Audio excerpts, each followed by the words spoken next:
song. It's such a healing song, isn't it?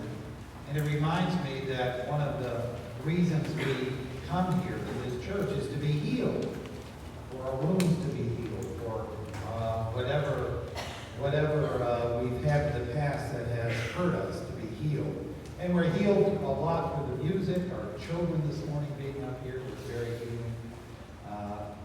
And also, I think all of you who were at the march yesterday, that was trying to heal the wounds of this nation.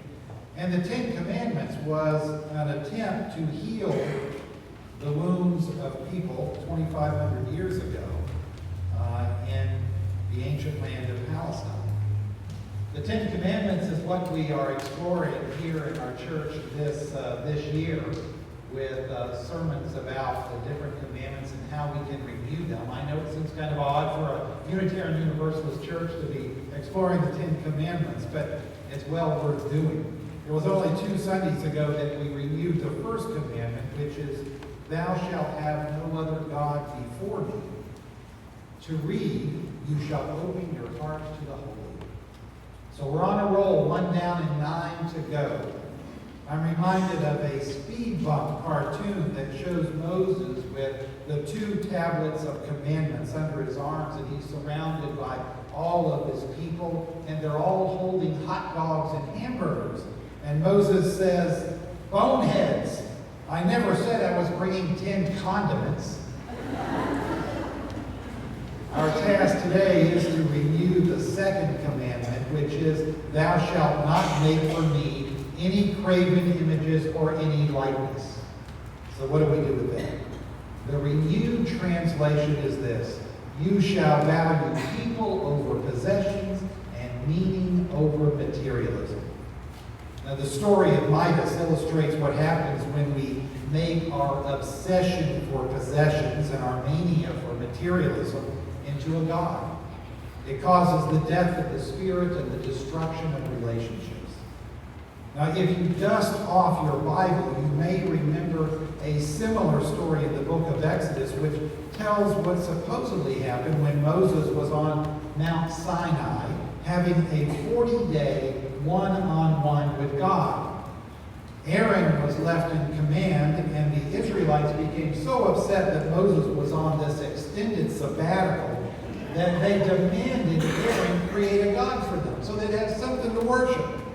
Wanting to keep everybody happy, Aaron melted down all the gold earrings from the Israelites and forged a great golden calf. Are you guys remembering this? Remember? Way back when we used to read the Bible? When Moses finally came down from Mount Sinai and saw this golden calf, he threw down the tablets, breaking them into pieces, and then burnt the idol in a fire. He must have saved his receipt, because he then went back up Mount Sinai and got a replacement copy of the Ten Commandments.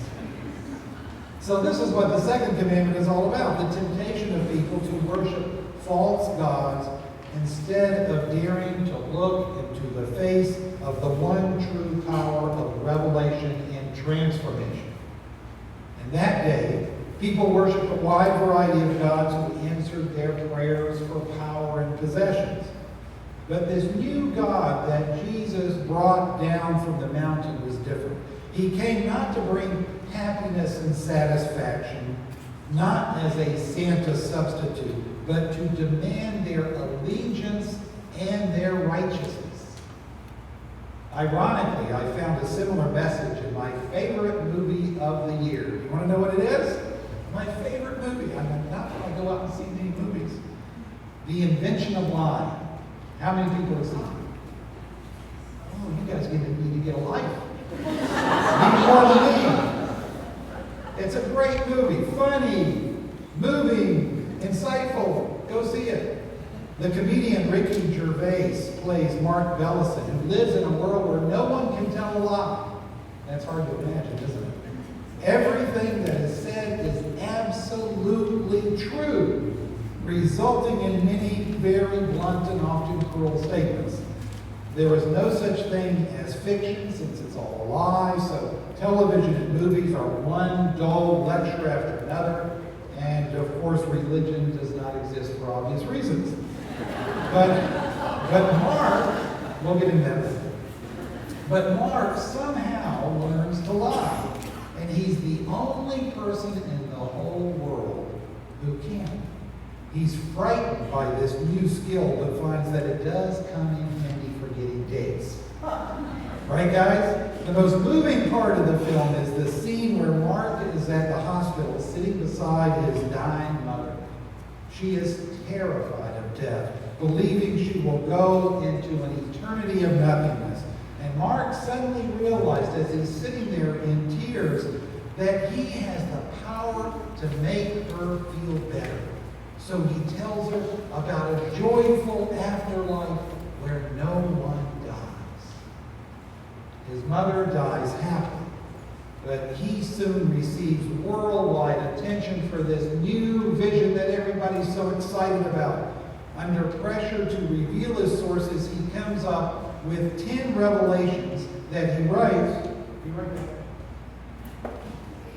On a pizza box, whatever. It happens to be handy. What are you going to do? So he wrote these 10 revelations on a pizza box, and then he went out to share them with everyone in the hope that this would make everybody feel better. And I'm going to read you just a few of them. Number 1, there is a man in the sky who controls everything. Right?